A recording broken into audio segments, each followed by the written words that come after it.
हाँ जी, good morning friends. तो आप हम लोगों का जो चैप्टर हाउस प्रॉपर्टी का है वो ऑलमोस्ट कंप्लीशन की स्टेज पे है।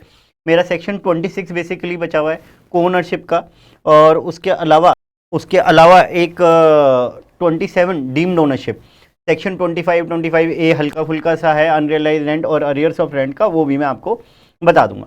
तो अब जो प्रैक्टिकल क्वेश्चन एक और बचता है, प्रैक्टिकल पॉइंट ऑफ व्यू से एक और जो टॉपिक बचता है वो है कोओनरशिप। अब कोओनरशिप समझिएगा, कोओनरशिप जैसे कि बातों से लगता है कि एक प्रॉपर्टी जब दो या दो से ज्यादा लोग ओन करते हो दैट इज कोओनरशिप, इजी। लेकिन क्या ये पार्टनरशिप तो नहीं है? नहीं, क्योंकि partnership is considered as a separate legal entity, separate person in the eyes of law. तो अगर एक प्रॉपर्टी जो कि ओन की जा रही है पार्टनरशिप फॉर्म के द्वारा, तो उसको एक एक पर्सन ओन कर रहा है और ये मानते हुए कैलकुलेशन होगी। लेकिन जो सेक्शन 26 है वो को ओनरशिप के लिए, मतलब क्या, दो इंडिविजुअल लोग अगर एक प्रॉपर्टी को ओन कर रहे हैं, दैट इज दो या दो से ज्यादा लोग एक प्रॉपर्टी को ओन कर रहे हैं, तो दैट इज अ को ओनरशिप। और वहां पर कैलकुलेशन का कुछ तरीका, हाउस प्रॉपर्टी में जो हम हाउस प्रॉपर्टी की इनकम निकालते हैं वो कैलकुलेशन का तरीका कुछ कुछ थोड़ा सा अलग हो जाएगा। ठीक है ना, समझिएगा, बेनिफिशियल है सेक्शन। ठीक है ना, और शायद सेक्शन भी इसी हिसाब से सोच के बनाया गया है, जैसे हमारी हिंदुस्तान की कल्चर है, ठीक है, हमारी भारतीय सभ्यता है कि जॉइंट फैमिली में रहें तो आपको अच्छा रहता है, तो उस तरीके से शायद कुछ बेनिफिट देने की कोशिश की गई। जरा देखते हैं, समझते हैं क्या कहता है। जरा अगर मैं प्रैक्टिकली आपको समझाने की कोशिश करूं, को ओनरशिप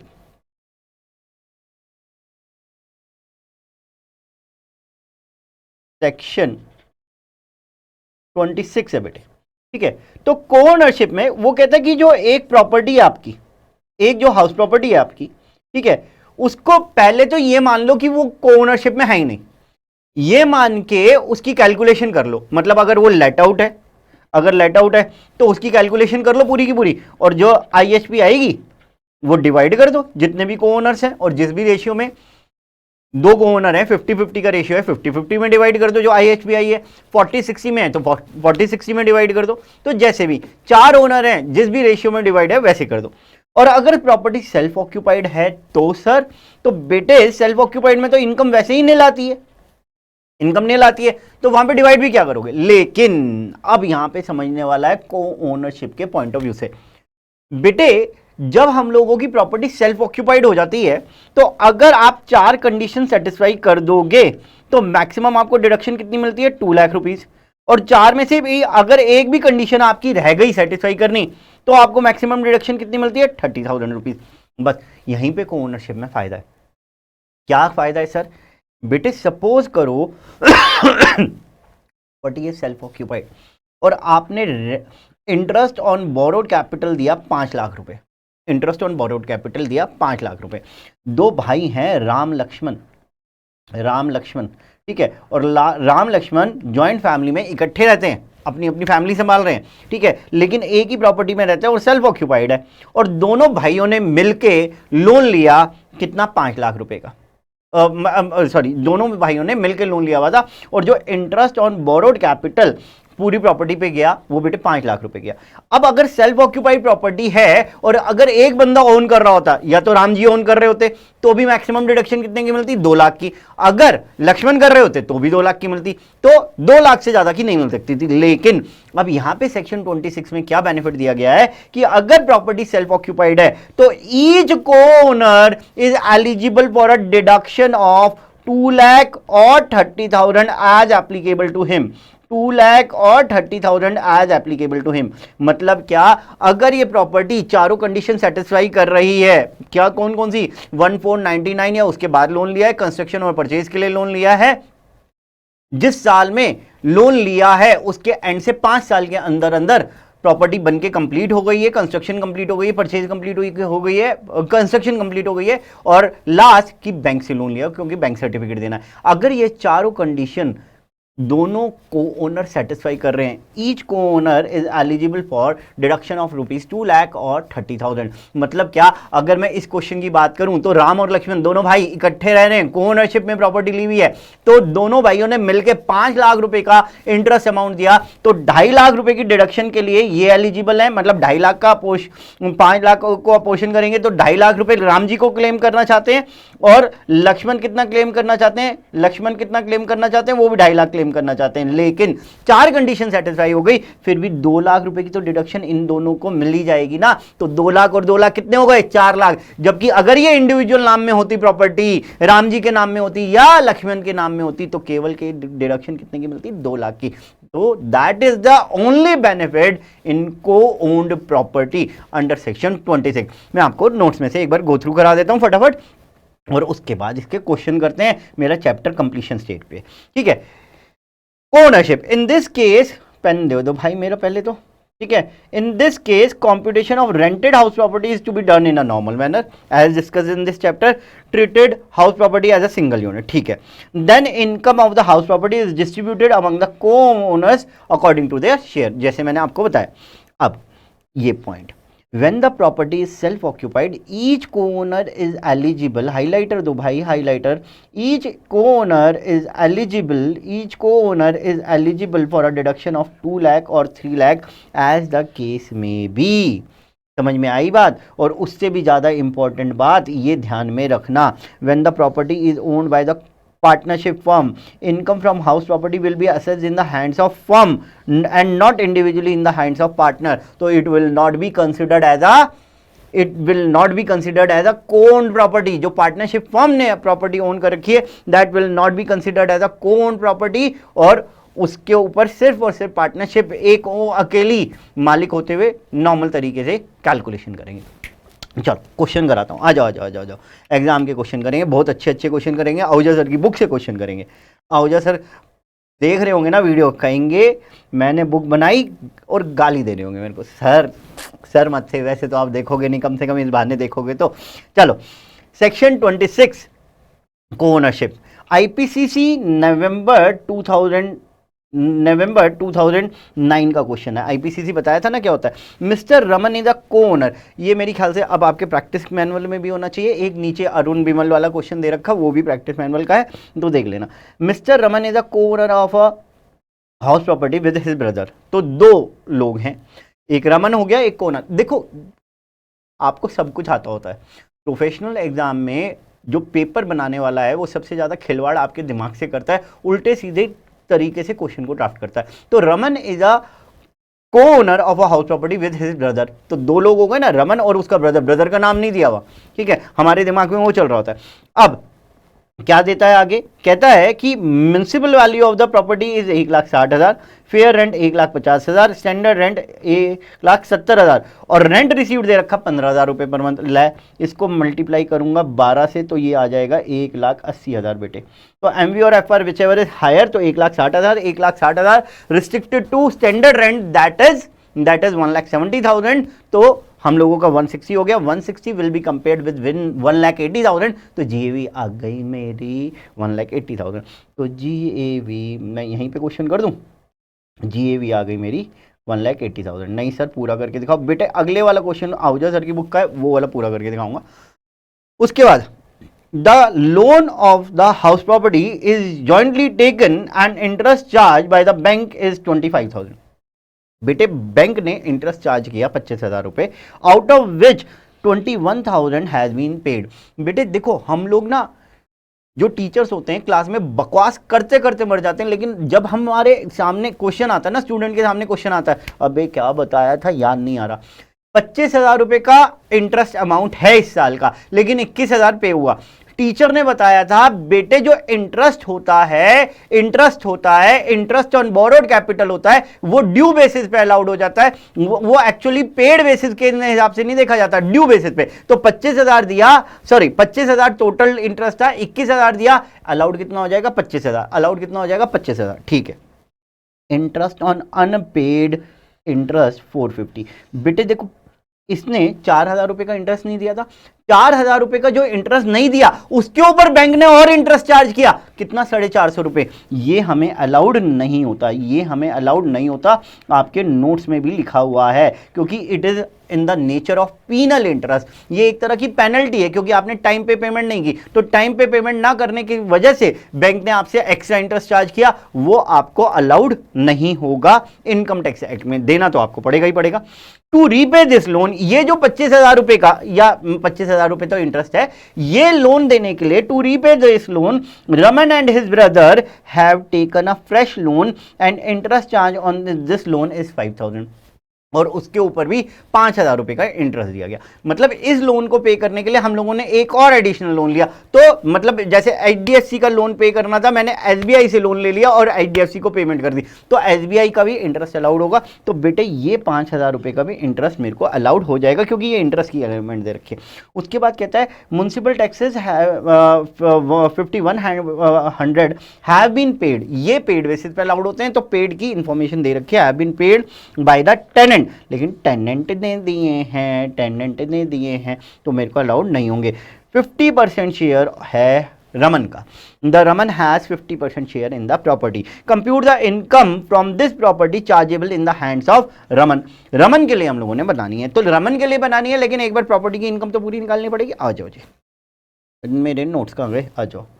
क्वेश्चन नंबर कौन सा है, क्वेश्चन नंबर, बेटे क्वेश्चन बहुत सारे दे रखे होंगे चैप्टर में, सारे क्वेश्चन नहीं करा पाऊंगा क्लास में, ठीक है, कुछ क्वेश्चन आप होमवर्क में कर लीजिएगा। Question number 19, computation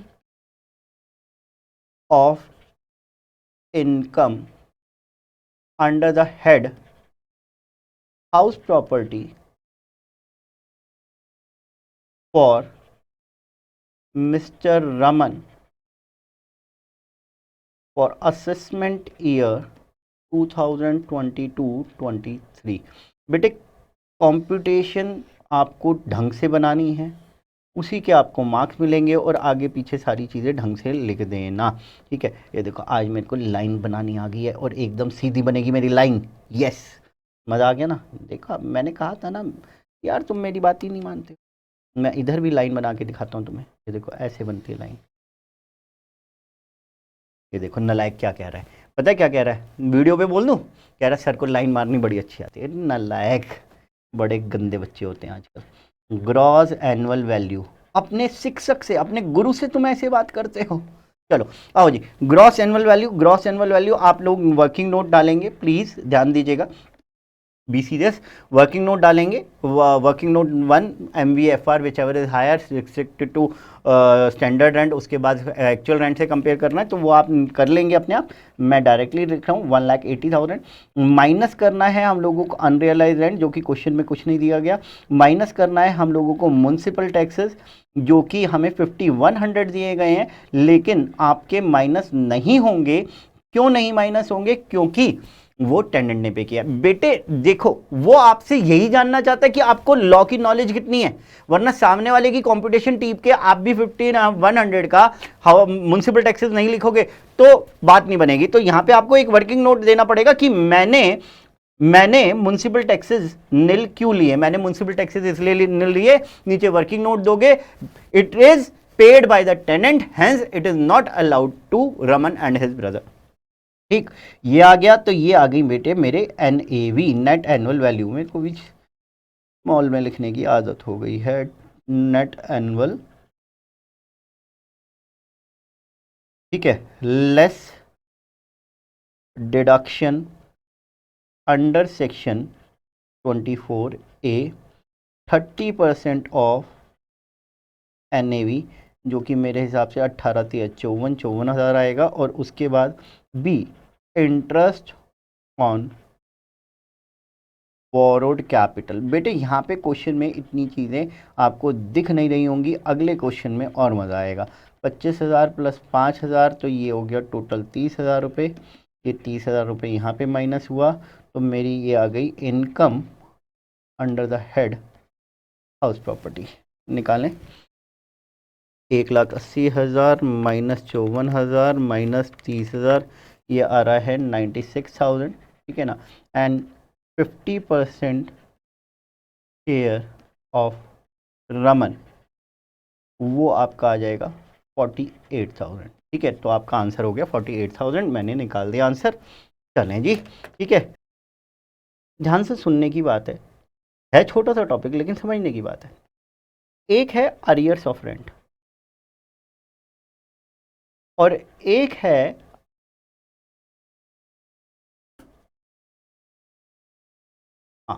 unrealise rent, सही लिख रहा था। एक है अरियर्स ऑफ रेंट और एक है अनरियलाइज रेंट। है क्या दोनों चीज़ें?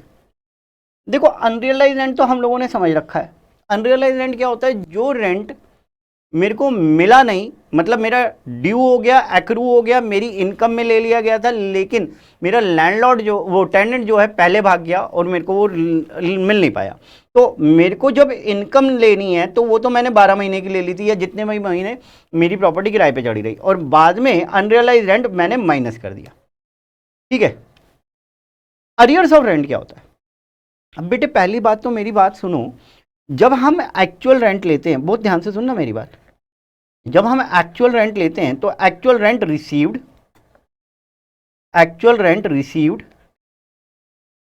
या रिसीवेबल लेते हैं। ठीक है, अब जैसे ही हम लोगों ने रिसीवेबल वर्ड यूज किया तो रिसीवेबल वर्ड का मतलब क्या हो गया? रिसीवेबल का वर्ड का मतलब हो गया ड्यू। अब ड्यू हो गया तो वो मैंने इनकम में ले लिया। जब मैंने इनकम में ड्यू वाला अमाउंट ले लिया तो arrears of rent, outstanding rent की तो कंसेप्ट ही नहीं आना चाहिए, लेकिन यहाँ पे अरियर्स ऑफ रेंट लिखा हुआ है। तो अनरियलाइज रेंट तो समझ में आ गया। ये अरियर्स ऑफ रेंट क्या हुआ, जरा ध्यान से सुनना मेरी बात।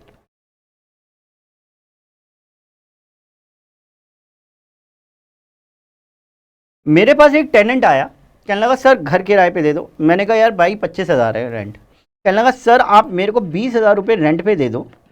मैंने कहा जब है ही 25,000 तो 20,000 पे कैसे दे दूँ? कहने लगा सर अगले साल मेरी सैलरी बढ़ेगी तो मैं इस साल का सारा आपको अरियर इकट्ठा दे दूंगा। तो इसने बंदे ने मेरे को कन्विंस करके मेरा जो एग्रीमेंट है वो भी 20,000 पे बनवा लिया। तो 20,000 पे ये मेरे को देता रहा। मैंने कहा चल कोई बात नहीं, दे देगा। अब ये 20,000 इंटू 12 इसने मेरे को दिया, 2,40,000 रुपये। कोई बात नहीं, और वो 2,40,000 रुपये ही मैंने अपनी इनकम में अकाउंट फॉर कर लिया। अब अगले साल मैंने कहा भाई रेंट बढ़ा, तो कहने लगा सर आपको पता नहीं कोरोना होके गया मार्च 2020, तो सर आपको तो रेंट कम कर देना चाहिए, आप तो रेंट और मांग रहे हो। मैंने कहा यार ऐसे तो चलेगा नहीं, तूने वादा किया था। तो कहने लगा सर वादा तो किया था लेकिन वादा खिलाफी नहीं कर रहा, अगले साल पक्का पूरा दे दूंगा, इस साल का भी पिछले साल का भी इकट्ठा दे दूंगा। तो ये इस साल भी 20,000 इंटू 12 देता रहा और मैंने वो 20,000 इंटू 12 कर दिया। कोई बात नहीं, मैंने इनकम में ले लिया। अब आई ये वाली डेट 1/4/2021। मैंने क्या किया, इसके भांडे टिंडे उठा के बाहर रख दिए घर के बाहर। मैंने कहा गो, अब नहीं बर्दाश्त हो रही। तो कहने लगा सर कैसी बातें कर रहे हो, रेंट बढ़ा रहा हूं ना, 25,000 दूंगा इस बार मैं आपको। मैंने कहा भाई इतना बेवकूफ समझाए क्या, 25,000 तो तू अब देगा ही देगा, प्लस 2 साल पहले का जो तूने वादा कर रखा वो भी देगा। तो 5,000 इंटू 12 इंटू 2 साल का वो भी इसने मेरे को दिया। 12 पंजे 60 और 60 इंटू 2, 1,20,000। तो ये तो मेरा एक्चुअल रेंट रिसीव्ड हो गया, और ये हुआ मेरा अरियर्स ऑफ रेंट जो पहले सालों में ड्यू ही नहीं हुआ था। अगर ड्यू हो गया होता तो वहां पे इनकम मान लेते, ये तो ड्यू ही नहीं हुआ। तो ये 1,20,000 रुपए पिछले सालों में रिसीवेबल नहीं हुआ, इस साल में हुआ, तो इसीलिए इनकम टैक्स वालों को भी अरियर्स ऑफ रेंट का कंसेप्ट डालना पड़ा।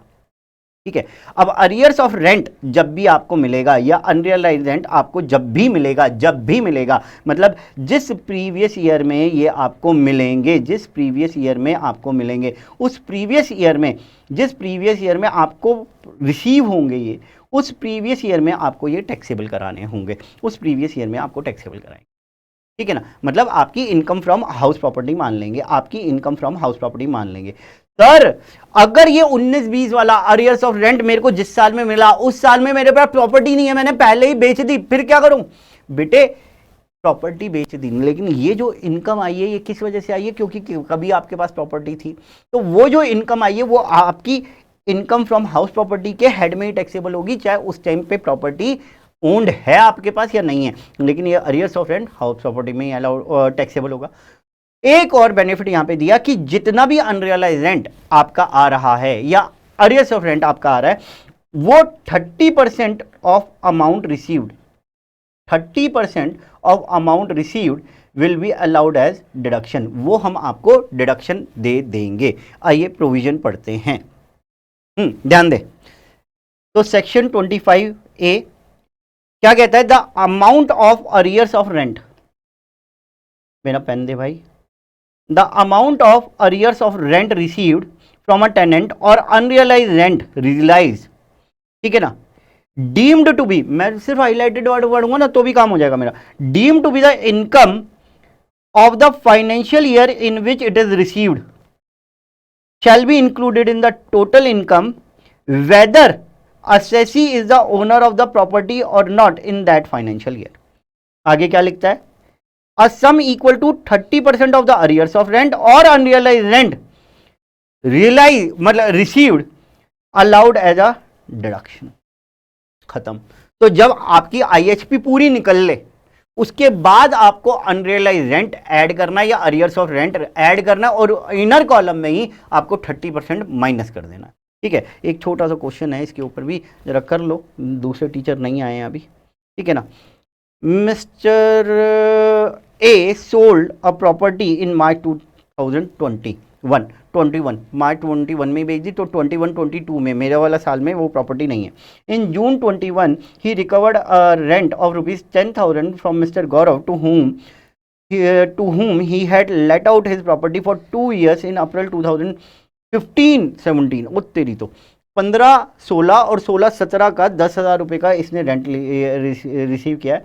ही could not realise 2 months rent of ₹20,000 from him to the extent to that extent actual rent was received while computing the income। ये लाइन भी इंपॉर्टेंट है, इनकम फ्रॉम, ये लाइन भी important है कि जो उसका अनरियलाइज रेंट हुआ था 20,000 रुपये वो उसको अलाउ हो गया था।